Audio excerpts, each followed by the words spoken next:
शशि थरूर के लिए कांग्रेस में हालात दिन ब दिन मुश्किल होते जा रहे हैं। पहले पार्टी हाईकमान उनकी राष्ट्रवाद प्रेमी टिप्पणियों से असहज नजर आया और अब केरल में उनकी अपनी पार्टी यूनिट ने भी उनसे दूरी बना ली है। राष्ट्रीय सुरक्षा पर सरकार के समर्थन को लेकर उठे विवाद ने ऐसा तूल पकड़ा कि तिरुवनंतपुरम में अब थरूर को किसी भी पार्टी कार्यक्रम में नहीं बुलाया जाएगा। ऐसे में सवाल उठता है कि क्या थरूर कांग्रेस में अकेले पड़ते जा रहे हैं? क्या अब वे पार्टी लाइन से हटकर अपने देश सर्वोपरि रुख पर कायम रहेंगे या कोई बड़ा राजनीतिक निर्णय लेंगे?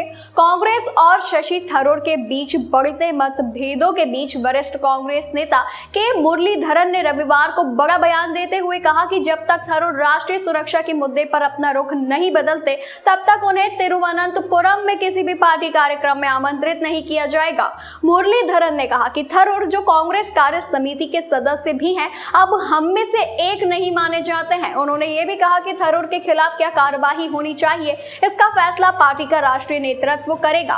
उन्होंने कहा जब तक वो अपना रुख नहीं बदलते हम उन्हें तिरुवनंतपुरम में किसी भी पार्टी कार्यक्रम में नहीं बुलाएंगे। वो हमारे साथ नहीं है, इसीलिए बहिष्कार जैसी कोई बात नहीं उठती।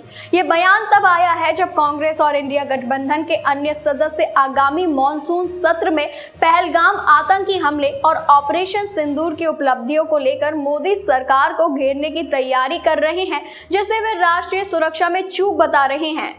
इससे पहले शशि थरूर जो अमेरिका में ऑपरेशन सिंदूर पर भारत के सर्वदलीय प्रतिनिधि मंडल का नेतृत्व कर रहे थे, उन्होंने कहा था कि देश को हमेशा पहले रखा जाना चाहिए और राजनीतिक दलों का मकसद देश को बेहतर बनाना होना चाहिए। कांग्रेस सांसद ने यह भी कहा कि देश के हालिया घटनाक्रमों और सीमाओं पर हो रहे हालात को देखते हुए सेना और केंद्र सरकार का समर्थन करने के कारण कई लोग उनकी आलोचना कर रहे हैं। उन्होंने शनिवार को कोच्चि में एक कार्यक्रम में कहा कि मैं अपने रुख पर कायम रहूंगा क्योंकि मुझे लगता है कि यही देश के लिए सही है। थरूर ने कहा कि जब उनके जैसा नेता राष्ट्रीय सुरक्षा के हित में अन्य दलों से सहयोग की बात करते हैं तो उनकी अपनी पार्टी ही इसे विश्वासघात के रूप में देखती है और यही सबसे बड़ी समस्या बन जाती है।